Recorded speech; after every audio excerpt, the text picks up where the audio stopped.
ಕರ್ನಾಟಕ ಸರ್ಕಾರ ಅತಿ ಶೀಘ್ರದಲ್ಲಿ ಮಹಿಳೆಯರಿಗೆ ವಿಶೇಷವಾದ ಆರೋಗ್ಯ ಯೋಜನೆ ತರಲಿಕ್ಕೆ ನಾವು ಇವತ್ತು ಇಚ್ಛಿಸಿದ್ದೇವೆ. ಈಗ ನಮ್ಮ ಹತ್ರ ಹೆಲ್ತ್ ಪಾಲಿಸಿ ಅಂತ ಇದೆ. ಅದೇ ನಮ್ಮಲ್ಲಿ ಇಡೀ ನಮ್ಮ ರಾಜ್ಯ ಅಂತಲ್ಲ, ದೇಶದಲ್ಲಿಯೂ ಕೂಡ ವುಮನ್ ಹೆಲ್ತ್ ಪಾಲಿಸಿ ಅಂತೇಳಿ ಸಪ್ರೇಟ್ ಆಗಿ ಇಲ್ಲ. ಅದಕ್ಕಾಗಿ ಮಹಿಳೆಯರಿಗೆ ಸಂಬಂಧಪಟ್ಟಾಗೆ ಎಲ್ಲ ಆರೋಗ್ಯ ಕಾರ್ಯಕ್ರಮಗಳು ಕೂಡ ಅದು ಬಹುಶಃ ಈ ಹೆಲ್ತ್ ಪಾಲಿಸಿ ಬಂದ ಕಾರಣ ಮಹಿಳೆಯರಿಗೆ ಸಿಕ್ಕುವಂಥ ಆದ್ಯತೆ ಸ್ವಲ್ಪ ಕಡಿಮೆ ಆಗ್ತಾ ಇವತ್ತು ಬರ್ತದೆ. ಇದನ್ನೆಲ್ಲ ನಾವು ಮೈಗೂಡಿಸಿಕೊಂಡು ಚರ್ಚೆ ಮಾಡಿ ನಾವು ಮುಂದಿನ ದಿನಗಳಲ್ಲಿ ಕರ್ನಾಟಕ ರಾಜ್ಯದ ಬಹುಶಃ ದೇಶದಲ್ಲಿ ಪ್ರಪ್ರಥಮವಾಗಿ ವುಮನ್ ಹೆಲ್ತ್ ಪಾಲಿಸಿ ಎಂಬ ಒಂದು ಪಾಲಿಸಿಯನ್ನು ತರಲಿಕ್ಕೆ ನಾವು ಇಚ್ಛಿಸಿದ್ದೇವೆ. ಇದರಲ್ಲಿ ಮೊದಲ ಆದ್ಯತೆಯಲ್ಲೇ ನಮಗೆ ನಮ್ಮ ರಮೇರವರು ಮತ್ತು ಡಾಕ್ಟರ್ ಜೋಶ್ನರವರು ಅವರ ಒಂದು ವಿಶೇಷವಾದ ಆಸಕ್ತಿ ಮತ್ತು ಮಹಿಳಾ ಸಮಾಜದಂಥ ಒಂದು ಕಾಳಜಿ ಮತ್ತು ನಮ್ಗೆ ಕೊಟ್ಟಂತಹ ಸಲಹೆ ಪ್ರಕಾರ ಭವಿಷ್ಯದ ದಿನಗಳಲ್ಲಿ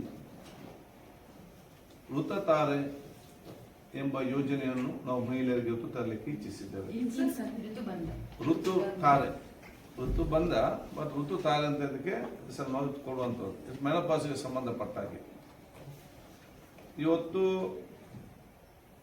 ಡಾಕ್ಟರ್ಗಳ ಸಲಹೆ ಮತ್ತು ಅವರ ಒಂದು ಮಾಹಿತಿಯ ಪ್ರಕಾರ ಬಹಳಷ್ಟು ನಮ್ಮ ಸಹೋದರಿಯರು ಇವತ್ತು ಆ ಒಂದು ಕಾಲಘಟ್ಟದಲ್ಲಿ ಮಾನಸಿಕವಾಗಿ ಆರೋಗ್ಯವಾಗಿ ಬಹಳಷ್ಟು ಇವತ್ತು ತೊಂದರೆ ಒಳಪಡ್ತಾರೆ.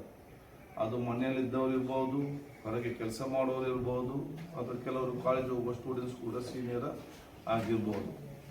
ಆ ಒಂದು ಸಂದರ್ಭದಲ್ಲಿ ಅವರನ್ನು ಗುರುತಿಸಿಕೊಂಡು ಅವರಿಗೆ ಬೇಕಾಗುವಂಥ ಜನಜಾಗೃತಿ ಕಾರ್ಯಕ್ರಮ ಹಮ್ಮಿಕೊಳ್ಳುವಂಥದ್ದು, ಜನಜಾಗೃತಿ ಕಾರ್ಯಕ್ರಮ ಹಮ್ಮಿಕೊಳ್ಳುವ ಜೊತೆಯಲ್ಲಿ ಬಹುಶಃ ಅವರಿಗೆ ಕೆಲವೊಂದು ಮಾಹಿತಿ ಕೊಡುವಂಥದ್ದು, ಆ ಒಂದು ಕಾಲಘಟ್ಟದಲ್ಲಿ ಅವರ ಜೀವನ ಶೈಲಿ ಹೇಗಿರಬೇಕು, ಅವರ ಊಟೋಪಚಾರ ಹೇಗಿರಬೇಕು, ಅವರ ಒಂದು ನಿದ್ರೆಯ ಟೈಮ್ ಎಷ್ಟಿರಬೇಕು, ಮತ್ತು ಅವರ ಸೆಲ್ಫ್ ಡಿಸಿಪ್ಲಿನ್ ಮುಖಾಂತರ ಅವರಿಗಾಗುವಂಥ ಮಾನಸಿಕ ಒತ್ತಡ ಮತ್ತು ಮಾನಸಿಕ ತೊಂದರೆಯನ್ನು ಹೇಗೆ ಕಡಿಮೆ ಆದಷ್ಟು ಮಾಡಬಹುದು, ಅದನ್ನು ಪ್ರಿವೆಂಟಿವ್ ಮೆಷರ್ನಲ್ಲೇ ಇವತ್ತು ಮದ್ದು ತಗೊಳ್ಳದೆ ಅದನ್ನು ಪ್ರಿವೆಂಟಿವ್ ಮೆಷರ್ನಲ್ಲೇ ಎಷ್ಟು ಮ್ಯಾಕ್ಸಿಮಮ್ ಆಗಿ ಅದನ್ನು ಪ್ರಯೋಜನ ಆಗ್ಬೋದು ಅಂತೇಳಿ ಅವರ ಹಲವು ಯೋಜನೆಗಳನ್ನು ತರಲಿಕ್ಕೆ ಇಚ್ಛಿಸಿದ್ದೇವೆ.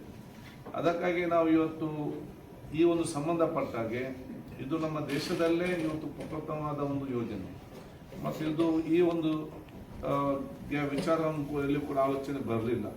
ಪ್ರಪ್ರಥಮವಾಗಿ ಆದ ಕಾರಣ ಕರ್ನಾಟಕ ಸರ್ಕಾರದ ಆರೋಗ್ಯ ಇಲಾಖೆಗೆ ಇದರ ಬಗ್ಗೆ ವಿಶೇಷವಾದ ಮಾಹಿತಿ ಮತ್ತು ನಮಗೆ ಸಹಕಾರ ಕೊಡಲಿಕ್ಕೆ ಬೇಕಾಗಿ ನಾವು ಡಾಕ್ಟರ್ ಜೋಶ್ನರ್ ಅವರನ್ನು ಈ ಒಂದು ಪಾಲಿಸಿ ಕಮಿಟಿ ನಿಯಮ ಪಾಲಿಸಿ ಮಾಡಬೇಕು, ಪಾಲಿಸಿ ಕಮಿಟಿಯ ಅಧ್ಯಕ್ಷರನ್ನಾಗಿ ಮಾಡಿ ಅವರ ನೇತೃತ್ವದ ಒಂದು ಅಧಿಕಾರಿಗಳು ಮತ್ತು ನಮ್ಮಲ್ಲಿ ನಾವು ಒಂದು ಸಮಿತಿಯನ್ನು ಮಾಡ್ತೇವೆ. ಅದೇ ರೀತಿ ಜನರಿಗೆ ಜನಜಾಗೃತಿ ಮತ್ತು ಪ್ರಿವೆಂಟಿವ್ ಮೆಷರ್ಸ್ ಮತ್ತು ಜನರನ್ನು ಒಂದು ವಿಶ್ವಾಸಗೊಳಪಟ್ಟು ಅವರು ಬಹುಶಃ ನಮ್ಮ ಸರ್ಕಾರದ ಕಾರ್ಯಕ್ರಮವನ್ನು ಅವರಲ್ಲಿ ಮೈಗೂಡಿಸಿಕೊಂಡು ಸ್ವಯಂ ಪ್ರೇರಿತವಾಗಿ ಹೋಗಲಿಕ್ಕೆ ಬಹುಶಃ ಇದಕ್ಕೆ ನಾನು ಬಹಳ ಸಂತೋಷದಿಂದ ನಮ್ಮ ಚಲನಚಿತ್ರ ನಟಿಯವರು, ಮಾಜಿ ಸಂಸದರು, ಮಹಿಳೆಯರ ಬಗ್ಗೆ ಹಲವಾರು ಯೋಜನೆಯಲ್ಲಿ ಕಾಳಜಿ ವಹಿಸಿಕೊಂಡು ಕಾರ್ಯನಿರ್ವಹಿಸುವಂಥ ರಮ್ಯರವರು ಇವತ್ತು ಅದಕ್ಕೆ ನಮ್ಮ ಬ್ರ್ಯಾಂಡ್ ಅಂಬಾಸಿಡರ್ ಆಗಿ ಇವತ್ತು ತನ್ನ ಕಾರ್ಯವನ್ನು ಇವತ್ತು ನಿರ್ವಹಿಸಿದ್ದಾರೆ. ನಾನು ಹೇಳಿದ್ದವರಿಗೆ ನಾವು ಹೇಳಿದ್ರೆ ಏನು ಕೇಳುವುದಿಲ್ಲ, ನೀವು ಹೇಳಿದ್ರೆಲ್ಲ ಕೇಳುವರು ತುಂಬ ಜನ ಇರ್ತಾರೆ. ಅದು ಅವರು ಚೈಲ್ಡ್ ಆ್ಯಂಡ್ ವುಮನ್, ಮಕ್ಕಳ ಮತ್ತು ವುಮನ್ ಹೆಲ್ತ್ಗೆ ಸಂಬಂಧಪಟ್ಟಾಗಿ ನಾವು ಕಾರ್ಯಯೋಜನೆಯ ನಮ್ಮ ಸರ್ಕಾರದಲ್ಲಿ ನಾವು ಇವತ್ತು ಮಾಡ್ತೇವೆ. ಆರೋಗ್ಯ ಮತ್ತು ಕುಟುಂಬ ಇಲಾಖೆಯ ಮುಖಾಂತರ ಅದು ನಮ್ಮ ಕಿವುಡ ಮಗರಿಗೆ ನಮ್ಮ ಕಾಕ್ಲಿಯರ್ ಇಂಪ್ಲಾಂಟ್ ಇರಲಿ ಯೋಜನೆ ಇರಲಿ, ಮಕ್ಕಳು ಇವರು ಶ್ರವಣ ಮುಕ್ತ ಸಮಾಜ ನಿರ್ಮಾಣ ಮಾಡಬೇಕು, ಇಂಥದಕ್ಕೆಲ್ಲ ಬಹುಶಃ ಅವು ದೊಡ್ಡ ಮಟ್ಟದ ಜನಜಾಗೃತಿ ಕೊಟ್ಟು ನಮ್ಮ ಇಲಾಖೆಗೆ ಮತ್ತು ಜನರಿಗೆ ದೊಡ್ಡ ಮಟ್ಟದ ಒಂದು ಪ್ರಯೋಜನಕಾರಿಯಾಗಲಿಕ್ಕೆ ಕೂಡ ಅದನ್ನು ವಹಿಸಿಕೊಂಡಿದ್ದಕ್ಕೆ ನಾನು ನಮ್ಮ ಕರ್ನಾಟಕ ರಾಜ್ಯ ಜನತೆಯ ಪರವಾಗಿ, ಇಲಾಖೆಯ ಪರವಾಗಿ, ಸರ್ಕಾರದ ಪರವಾಗಿ, ಮುಖ್ಯಮಂತ್ರಿಗಳ ಪರವಾಗಿ ನಾನು ವಿಶೇಷವಾಗಿ ಅವರನ್ನು ಧನ್ಯವಾದವನ್ನು ನಾನು ಸಲ್ಲಿಸ್ತೇನೆ. ಮುಂದಿನ ದಿನಗಳಲ್ಲಿ ಬಹುಶಃ ಇವತ್ತು ಈ ಒಂದು ಯೋಜನೆ ಸಂಬಂಧಪಟ್ಟಂಥ ತಜ್ಞರು ಯಾರಿದ್ದಾರೆ ಮತ್ತು ಸಾಮಾಜಿಕವಾದ ಕಳಕಳಿ ಚಿಂತನೆ ಕೆಲಸ ಮಾಡುವಂಥ ತಮ್ಮೆಯವರು ಯಾರಿದ್ದಾರೆ ಅವರೆಲ್ಲ ಮೈಗೂಡಿಸಿಕೊಂಡು ಸರ್ಕಾರ ಅವರಿಗೆ ಸಂಪೂರ್ಣವಾದ ಸಹಕಾರ ಕೊಟ್ಟು ಸಮಾಜಕ್ಕೆ ಮತ್ತು ಸಮಾಜದ ಮಹಿಳೆಯರಿಗೆ ಪೂರಕವಾಗುವಂಥ ಯೋಜನೆ ಕೆಲಸ ಮಾಡಲಿಕ್ಕೆ ನಮ್ಮ ಆರೋಗ್ಯ ಇಲಾಖೆ ನಾವು ಒಂದು ಹೆಜ್ಜೆ ಮುಂದೆ ಇಟ್ಟು ನಾನು ಮಂತ್ರಿಯಾಗಿ ನಮ್ಮ ಇಲಾಖೆ ಅಧಿಕಾರಿಗಳೆಲ್ಲರೂ ಕೂಡ ಸಂಪೂರ್ಣವಾದ ಸಹಕಾರ ನಾವು ಕೊಡ್ತೇವೆ ಅಂತ ಹೇಳಲಿಕ್ಕೆ ನಾನಿವತ್ತು ಬಯಸ್ತೇನೆ. ನಾವಿಲ್ಲಿ ಎಷ್ಟೇ ಹೇಳಿದ್ರು ಕೂಡ ನಿಮ್ಮ ಬೆಂಬಲ ಇಲ್ಲದೆ ಏನು ಮಾಡಲಿಕ್ಕೆ ಆಗುವುದಿಲ್ಲ.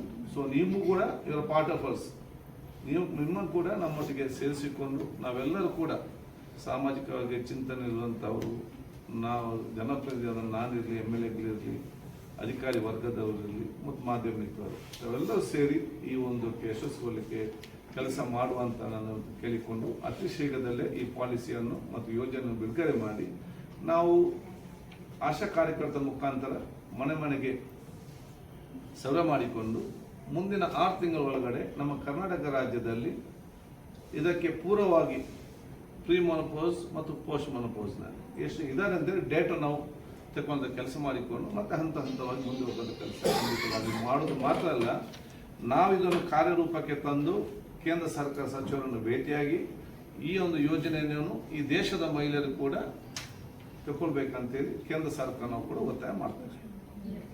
ಇನ್ನೂ ಇವರಿದ್ದಾರೆ, ಪ್ರಶ್ನೆ ಕೇಳಿ ಉತ್ತರ ಕೊಡ್ತಾರೆ. ಸ್ಟಾರ್ಟಿಂಗ್ ಅಲ್ಲ, ಈಗ ನಾವು first is we are finding out, ಮನೆ ಮನೆಗೆ ಹೋಗಿ ಆವಾಗ ನಮಗೆ ವೈದ್ಯರ ಪಾಲಿಸಿಯಲ್ಲಿ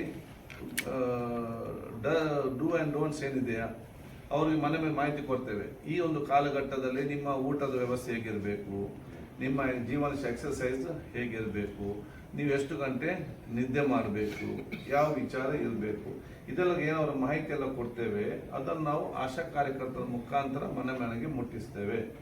ಮತ್ತು ಅಲ್ಲಿ ಕೆಲವೊಂದು ಅಂಶವನ್ನು ಐಡೆಂಟಿಫೈ ಮಾಡ್ತಾರೆ. ಈಗ ಒಬ್ಬರ ಹತ್ರ ಬಂದು ಹೇಗೆ ಏನಂತೆಲ್ಲ ಕೇಳಿಕೊಂಡಾಗ ಅವರಿಗೆ ಒಂದು ಅಂದಾಜು ಸಿಗ್ತದೆ, ಇವರು ಈ ಒಂದು ಮೆಂಟಲ್ ಸ್ಟ್ರೆಸ್ಗೆ ಒಳಪಟ್ಟವರಿದ್ದಾರೆ. ಆಗ ಆ ಒಂದು ಕ್ಲಾರಿಟಿ ನಮಗೆ ಗೊತ್ತಾಗ್ತದೆ. ಈ ಬೇರೆ ಬೇರೆ ಮಹಿಳಾ ಆರೋಗ್ಯಕ್ಕೆ ಸಂಬಂಧಪಟ್ಟ ಹಾಗೆ. ತದನಂತರ ನಮ್ಮಲ್ಲಿ ಬೇರೆ ಬೇರೆ ಯೋಜನೆಗಳು ಇದೆ. ನೀವೆಲ್ಲ ಕೇಳೋ ಪ್ರಶ್ನೆಗೆ ಕಲೆಕ್ಟ್ ಮಾಡಬೇಕಲ್ಲ, awareness and information. By 6 months we'll get complete data in our hand. ಯಾಕೆ ನಾವು ಈಗ ಇವರು ಪಾಲಿಸಿ ಮಾಡಿಕೊಟ್ಟ ನಂತರ ನಾವು ಅದನ್ನು ಅದು ಅಫಿಷಿಯಲ್ ಆಗಿ ನಾವು ಅದನ್ನು ಅನುಷ್ಠಾನ ಮಾಡಬೇಕು. ಅದಕ್ಕೆ ಬೇಕಾಗುವಂಥ IEC programme, information education communication ಬೇಕಾಗುವಂಥ ಎಲ್ಲ ಡೀಟೇಲ್ಸ್ ನಾವು ಅದನ್ನು ಪ್ರಿಂಟ್ ಮಾಡಬೇಕು.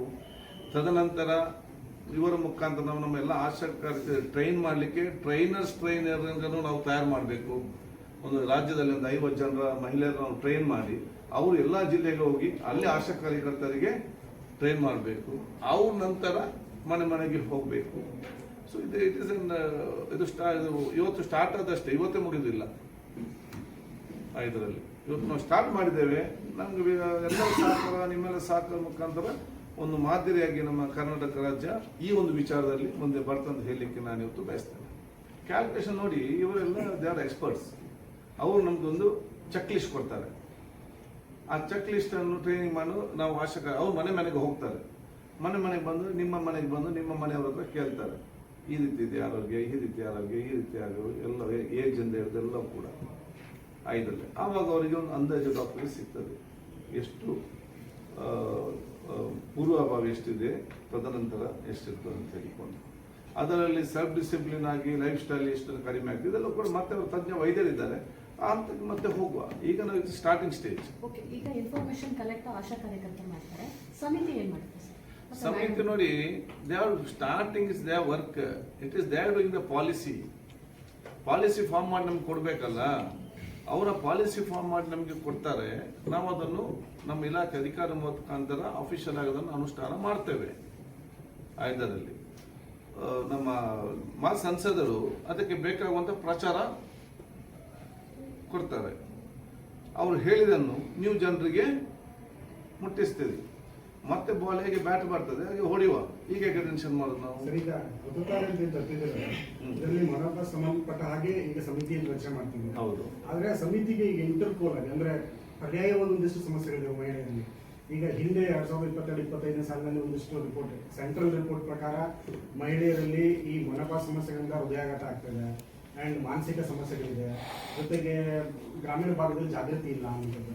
ಹಿಂದಿನ ಆರೋಗ್ಯ ಸಚಿವರು ಕಾಲೇಜ್ ಮಟ್ಟದಲ್ಲಿ ಟೆಕ್ಸ್ಟ್ ಬುಕ್ ಅಲ್ಲಿ ಅಂಶ ಸೇರಿಸಬೇಕು ಅಂದ್ರೆ ಅದು ಆಗಲಿಲ್ಲ. ಈಗ ಸಮಿತಿಯನ್ನು ಫಾರ್ಮ್ ಮಾಡ್ತಿದ್ದೀರಾ. ಬಟ್ ಈ ಸಮಿತಿ ಈಗ ನಿಮಗೆ ರಾಜ್ಯದ ಸ್ಥಿತಿಗತಿಗಳ ಅಷ್ಟೇ ವರದಿ ಕೊಡ್ತಾ ಅಥವಾ ಇತರೆ ಕಾಯಿಲೆಗಳ ಬಗ್ಗೆನೂ ಕೂಡ ರಿಪೋರ್ಟ್ ಕೊಡುತ್ತಾ?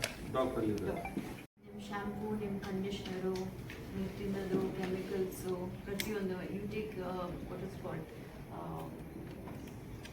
contraceptive pills, oral contraceptive pills, they also sort of contribute.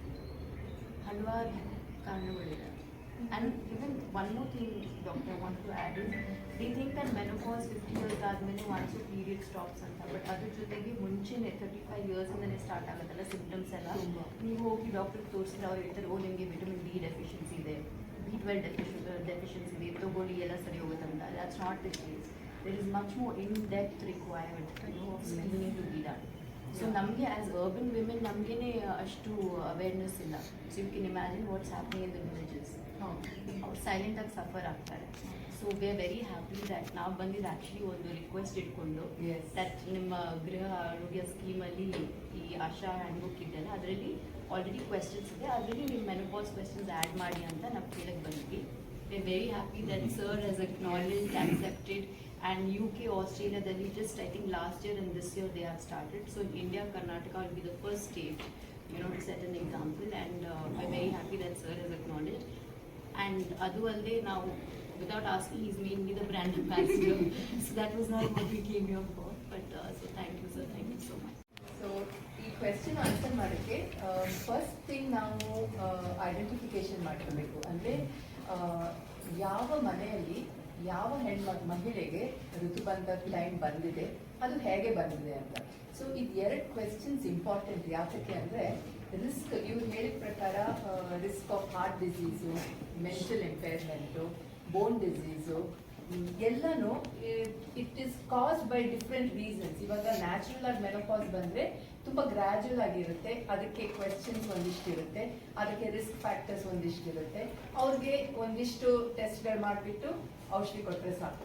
But suppose surgical menopause ಅನ್ಕೊಳ್ಳಿ, ಯಾರಿಗೋ ಯೂಟ್ರಸ್ ತೆಗೆದ್ಬಿಟ್ಟಿದ್ದಾರೆ, ಅಂಡಾಶಯಗಳು ತೆಗೆದ್ಬಿಟ್ಟಿದ್ದಾರೆ 35 ವರ್ಷಕ್ಕೆ, ಅವಳಿಗೆ ನಾವು ಜಾಸ್ತಿ ಅಟೆನ್ಷನ್ ಕೊಡಬೇಕಾಗುತ್ತೆ. ಸೊ ಅವಳಿಗೆ ಆ ಕ್ವೆಶ್ಚನ್ ಕೇಳಿದ ತಕ್ಷಣ, ಅದು ಗೊತ್ತಾಗಿದ ತಕ್ಷಣ it becomes like high alert for us.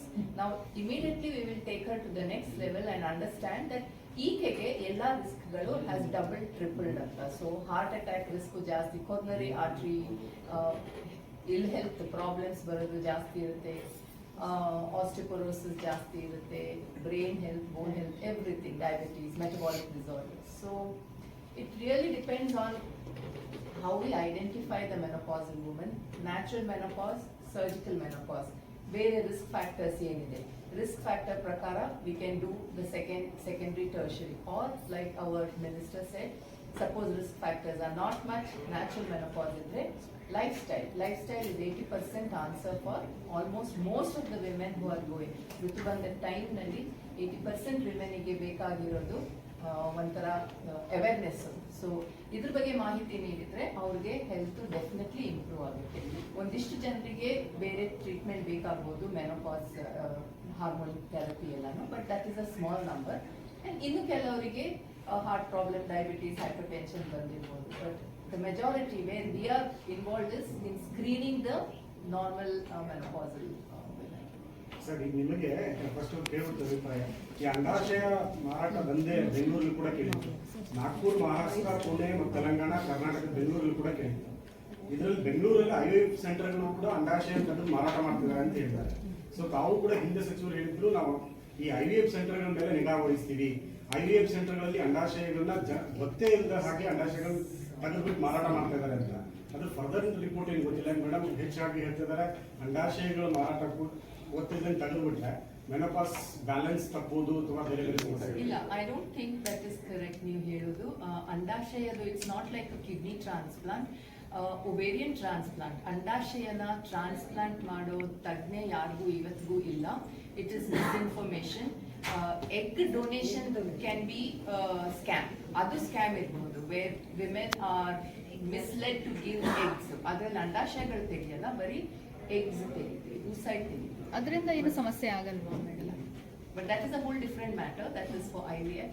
not at all related to menopause. So ivaga we are more concerned about how to take care of women's health in menopause. ತರಬೇತಿ ಯಾವ ರೀತಿ ಆಗುತ್ತೆ, ಯಾವ ಥರ ಕೊಡ್ತಾರೆ, ಯಾರು ಅದನ್ನು ಲೀಡ್ ಮಾಡ್ತಾರೆ? What is that? ಟ್ರೈನಿಂಗ್ ಯಾವ ತರ Okay, ಆಗುತ್ತೆ? so ನನ್ಗನ್ಸುತ್ತೆ at least I have not discussed the details ಇವಾಗ, but ನನ್ನ ರೋಲ್ ಇದರಲ್ಲಿ ಏನಿರುತ್ತೆ is to prepare some guidelines and hand it over to Dr. Indra, and she's the one who will probably be able to take that forward and give it to the trainers of the trainers.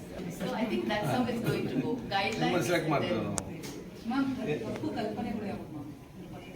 ಋತುಬಂಧದ ವಿಷಯ ಹಲವಾರಿವೆ ಎಲ್ಲಿಂದ ಶುರು ಮಾಡ್ಬೇಕಂತ ಗೊತ್ತಾಗ್ತಾ ಇಲ್ಲ. Important ಏನು ಅಂದ್ರೆ, most important ಮಿತ್ ಏನು ಅಂದ್ರೆ, ಋತುಬಂಧದ ಟೈಮ್ನಲ್ಲಿ ಏನೇನಾಗುತ್ತೆ ಒಂದು ಮಹಿಳೆಗೆ ಅದೆಲ್ಲ ನಾರ್ಮಲ್ ನ್ಯಾಚುರಲ್ ಅಂತ ಅದನ್ನ ಸುಮ್ಮನೆ ಹಾಗೆ ನಿಗ್ಲೆಕ್ಟ್ ಮಾಡ್ತಾ ಇರೋದು. ಅದು ನನ್ನ ಪ್ರಕಾರ ಬಿಗ್ಗೆಸ್ಟ್ ಪ್ರಾಬ್ಲಮ್ಮು. ಅಮ್ಮಂಗೆ ಹಂಗಾಯ್ತು, ಅಜ್ಜಿಗೆ ಹಂಗಾಯ್ತು, ನಂಗೂ ಹಂಗಾದ್ರೆ ಏನು ಅದ್ರಲ್ಲಿ ದೊಡ್ಡದು, ಅದಲ್ಲ, ಹಂಗಲ್ಲ. ಇವಾಗ ಅವೇರ್ನೆಸ್ ಇದೆ, ಅದಕ್ಕೆ ನೋಡ್ಕೊಳ್ಳೋಕ್ಕೆ ತಜ್ಞೆ ಇದೆ. ಸೊ ನಿಗ್ಲೆಕ್ಟ್ ಮಾಡ್ಕೋಬೇಡಿ health in your late 30s and 50s ಅಂತ. That should be the message which Karnataka government needs to give, which sir is more than willing, and he wants to make this like a flagship for the country, so that midlife health awareness is literally going to reshape society. So that is what he is planning. ನಾವು ಈಗಂತಲ್ಲ, ನೀನು ಇವತ್ತು ನಾಳೆ ready ಮಾಡಿ ಅಂತ ಹೇಳಲಿಕ್ಕೆ ಆಗೋದಿಲ್ಲ. Litre ಅಂದರೆ after some time ನಮ್ಮೆಲ್ಲ ಯೋಜನೆ ಅಂತ ಹೇಳಿದರೆ what is mid life clinic. Mid life woman health clinic will start everywhere. ನಮ್ಮ ತಾಲೂಕು ಹಾಸ್ಪಿಟಲ್ ಎಲ್ಲ ನಾಟ್ ನೌ, ಮುಂದಿನ ಹಂತದಲ್ಲಿ ಎಲ್ಲ ಇದಾಗ ಹಂತ ಹೋಗಿ ಅಲ್ಲಿ ತನಕ ಮಾಡ್ತದೆ. ಮೆನೋಪಾಸ್ ಈಗ ಅರ್ಲಿ ಆಗ್ತಾ ಇದೆಯಾ? ಆ ಥರದ್ದು ಏನಾದರೂ ಕೇಸಸ್ ನೋಡ್ತಾ ಇದ್ದೀರಾ? ಏನದಕ್ಕೆ ಕಾರಣಗಳಿದೆ? ಸೊ ಒಂದು, it could be abnormal surgical menopause ಅಂತೀವಿ. ಅದು for any reason women may have too much bleeding. ಈ ಋತುಬಂಧದ ಟೈಮ್ನಲ್ಲಿ ಓವರ್ ಬ್ಲೀಡಿಂಗ್ ಇಂದ ಕೆಲವು ಸಲ ಗರ್ಭಕೋಶ ತೆಗೆದ್ಬಿಡ್ತಾರೆ, ಅದಕ್ಕೆ ಸರ್ಜಿಕಲ್ ಮೆನೋಪಾಸ್ ಅಂತೀವಿ. So that incidence also is going up. Rate of that surgical menopause is also going up. But premature ovarian insufficiency or premature ovarian failure ಅಂತೀವಿ, that risk is also going up. ಅದಕ್ಕೆ 100% ಯಾರಿಗೂ answer ಗೊತ್ತಿಲ್ಲ. It could be something to do with lifestyle, pollutants, environmental toxins. ಇವೆಲ್ಲನೂ they could be playing a role, and very extremely stressful lives which women are leading now could also be the reason why women are facing early menopause. ಈ junk food ಅಥವಾ Definitely. Lack of ಜಾಸ್ತಿ ಗ್ರಾಮೀಣ ಭಾಗದಲ್ಲಿ pollution ಆ ಥರ. So ನನ್ಗೆ ಗೊತ್ತಿರೋ ಪ್ರಕಾರ ಇಂಡಿಯಾನಲ್ಲಿ ಋತುಬಂಧ ಬೇಗ ಆಗುತ್ತೆ. So if you compare Indian statistics with West, ನಮ್ದು ಒಂದು 4-5 ಇಯರ್ಸ್ ಮುಂಚೆನೇ ಆಗುತ್ತೆ. ಹಾ, 45-46 ಭಾರತೀಯ ಮಹಿಳೆಯರಿಗೆ, ಇಂಟರ್ನ್ಯಾಷನಲ್ 15. ಹಾ. So almost 4-5 years ahead we are. That means ಅಷ್ಟೊಂದು ವರ್ಷ ಜಾಸ್ತಿ ನಮ್ದು ವೇರ್ ಅಂಡ್ ಟೈರ್ ಜಾಸ್ತಿ ಆಗುತ್ತೆ. That is also something of concern. ನೀವು ಯಾವ ರೀತಿ ಪ್ಲಾನಿಂಗ್ ಮಾಡ್ಕೊಂಡಿದ್ದೀರಾ? ಯಾವುದಾದ್ರು ಗ್ರಾಮೀಣ ಭಾಗಗಳಲ್ಲಿ ಈ ರೀತಿ ಅವೇರ್ನೆಸ್ ತುಂಬ ಇರೋದಿಲ್ಲ. ಸೊ ಅಂಥವ್ರಿಗೆ ಯಾವ ರೀತಿ ಮಾಹಿತಿನ ಕೊಡಬೇಕು ಅಂದ್ಕೊಂಡಿದ್ದೀರಾ? ಸೊ ಫಸ್ಟ್ ಕಂಪ್ಲೀಟ್ಲಿ ಅವ್ರಿಗೆ ಒಂದು ಸೆಟ್ ಆಫ್ ಕ್ವೆಶನ್ಸ್ ಕೊಡ್ತಾರೆ. ಯಾರು ಈ ಆಶಾ ವರ್ಕರ್ಸ್ ಹೋಗಿದ್ದದ್ದು ಕೇಳೋದಕ್ಕೆ ಆ ಡೇಟಾ ಸೆಟ್ ಕೊಟ್ಟು ಅಕಸ್ಮಾತ್ ಆ ಕ್ವೆಶನ್ಸಲ್ಲಿ ಯಾರಾದರೂ we feel that as they going to very menopause ಅಂದರೆ ಅವರು ತಾಲೂಕು ಅಥವಾ ಡಿಸ್ಟ್ರಿಕ್ಟ್ ಲೆವೆಲಲ್ಲಿ ಸ್ಕ್ರೀನಿಂಗ್ ಕಳಿಸ್ತಾರೆ. ಸೊ ಆದ ನಂತರ ದೇ ವಿಲ್ ಡಿಸೈಡ್ ಅವ್ರಿಗೆ ಲೈಫ್ ಸ್ಟೈಲ್ ಆಪ್ಷನ್ಸ್ ಬೇಕಾ ಅಥವಾ ಮೆಡಿಸಿನ್ ಆಪ್ಷನ್ಸ್ ಬೇಕಾ ಅಂತ ತೀರ್ಮಾನ ಮಾಡ್ತಾರೆ. My job is just to sort of create awareness. First of all ಅವೇ ವುಮೆನ್ ನಮಗಷ್ಟು ತಿಳುವಳಿಕೆ ಇಲ್ಲ. ಇನ್ಫ್ಯಾಕ್ಟ್ ನನಗೆ ದೊಡ್ಡ ಪ್ರಾಬ್ಲಮ್ ಆಗಿದ್ದು ಏನಂದರೆ to find specialists. But gynaecology is a vast subject, right? So is endocrinology. But specific to 35 and above, very few people. So Dr. Jyotsna Mitra is one of the very few doctors who specializes in perimenopause and menopausal health. So ಹಾಗಾಗಿ take her guidance and then create awareness. ಎಷ್ಟೋ symptoms ಇರುತ್ತೆ ನಿಮಗೂ ನಮಗೂ, but we think it is just normal. It is not normal. We have to find what is causing it, right? And then we have to get treatment for it. So ಹಾಗಾಗಿ our guidance ಇಂದ we will create the flyers and the awareness and I will take that message forward. ಯಾಕೆ thought ಬಂತು ಏನಕ್ಕೆ approach ಮಾಡಬೇಕು ಅಂತ? How did you start it? I think it was like a happy coincidence. it was something that, it's a subject very dear to me, because from a clinical perspective, I can find the gaps, the lacuna that exists both with specialists and patient knowledge. So adondittu ನನ್ನ ಮನಸ್ಸಲ್ಲಿ, I wish I could take this forward and help ಅಂತ. And it just happened that Divya was there at the right moment. So this is something that we both felt was the need of the hour, and we just were speaking and she decided to take it forward, and I'm with her. It was actually a very anecdotal experience, actually, personally, I'm very grateful. I realized that after 35 that I'm not myself, like something is wrong, you know, my energy levels, like they are ugly, you know, your cycles are not syncing. But every doctor was just like, this is normal, vitamin D, vitamin B12, but I knew that something was wrong. And to find expertise and someone who has knowledge, ನನಗೆ treatment ಬೇಕಾಗಿಲ್ಲ, just ಅರ್ಥ ಮಾಡ್ಕೋಬೇಕಾಗಿತ್ತು ನನಗೆ ಏನಾಗ್ತಾ ಇದೆ ಅಂತ. I've gone abroad, I met a lot of doctors here, but nobody had that understanding, because MBBS ಅಲ್ಲೂ ಕೂಡ, as we were discussing, menopause is not thoroughly studied, you know, which is a sad thing. So, and especially ನಮ್ಮ ಒಂದು famous saying ಇದೆ, 40 years ಆದ್ಮೇಲೆ your life is over. And nobody really cares. And in fact, Indira ma'am was telling us that as per the scheme, 16 is just 39 will go. Adharmal is just a black hole. Nobody cares. So that one understanding ಬೇಕಾಗಿತ್ತಂತ ನಮ್ಗೆ. So I just researched a lot, and then I came across Dr. Jyotsna Miller, and then I studied policies in other countries, and we were like, ಯಾಕೆ ಮಾಡಬಾರ್ದು ಅಂತ in North India, especially after 25, especially menopause ಅಲ್ಲಿ at least ನಮಗೆ perimenopause ಇಷ್ಟನೇ ಗೊತ್ತು. So I don't know what you're going through, but you understand what I'm saying, right? And I'm very happy that we met Khadir sir. He is such an open mind. You know, ಕೆಲವರು ಅದಕ್ಕೆ ಅರ್ಥನೇ ಇರಲ್ಲ, ಹೆಣ್ಮಕ್ಳಿಗೆ ಅರ್ಥ ಮಾಡ್ಕೊಳ್ಳಲ್ಲ, but you know, as a man, he understood and he was very open to it and he accepted it. So we think, yes, we are. Our idea is that not only urban women gain awareness ಇರಬೇಕಂತ, but women in the villages, they also want to know what is happening to them, you know. ಕೇಳೋರಿಲ್ಲ, ಬಿಡೋರಿಲ್ಲ. ನಾವು minister ತಕ್ಷಣ ನಮ್ಗೆ extra ಬುದ್ಧಿ ಬರುವುದಿಲ್ಲ. ಸುಂದರಾಗಿ ಒಂದು ಬುದ್ಧಿ ತಗೊಂಡು ನಾವು ಅದನ್ನ ಜನರಿಗೆ ಕೊಟ್ಟಿರ್ಬೇಕು, ಆ ಕೆಲಸ ಮಾಡ್ತಿರ್ಬೇಕು.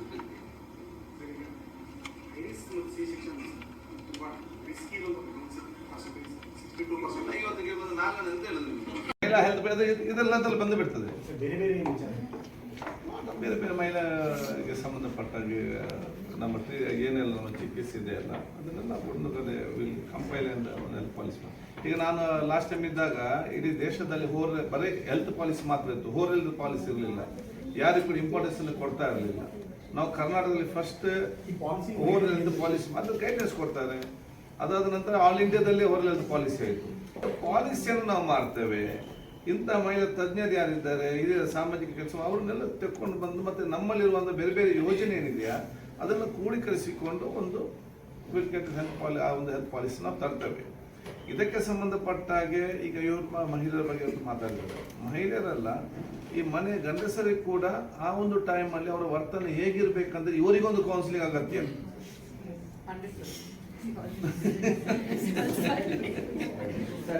ಅದನ್ನು ಕೂಡ ಹೌ ನಾಟ್ ಓನ್ಲಿ ಲೇಡೀಸ್, ಅವರ ಮನೆಯವರು ಕೂಡ ಅವ್ರನ್ನ ಹೇಗೆ ಅರ್ಥ ಮಾಡಿಕೊಳ್ಬೇಕು, ಅವ್ರ ಮೆಂಟಲ್ ಸ್ಟ್ರೆಸ್ ಏನಿದೆ, ಅವರ ಒಂದು ಮಾನಸಿಕವಾದ ಒಂದು ಪರಿಸ್ಥಿತಿ ಏನಿದೆ, ಇದನ್ನು ಮನೆಯವರು ಅರ್ಥ ಮಾಡಿಕೊಂಡು ಅವ್ರಿಗೆ ಹೇಗೆ ಹೊರಗೆ ಸಪೋರ್ಟ್ ಮಾಡಬೇಕಂತೇಳಿ ಕೂಡ ಆ ಒಂದು ಟ್ರೈನಿಂಗ್ ಅನ್ನು ಕೂಡ ಮನೆಯವರು ಗಂಡಸರು ಕೂಡ ನಾವು ಕೊಡುವಂಥ ತೀರ್ಮಾನ ಈ ಎಲ್ಲ ಒಂದು ಸ್ಕೀಮಲ್ಲಿ ಯೋಜನೆಯಲ್ಲಿ ಇದೆ.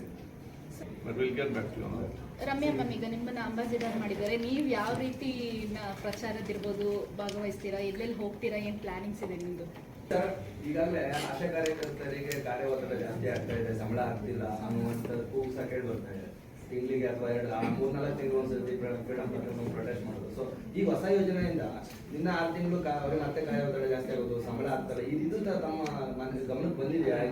ಸರ್ವೆ ಮಾಡ್ಲಿಕ್ಕೆ ಹೋಗ್ಬೇಕು.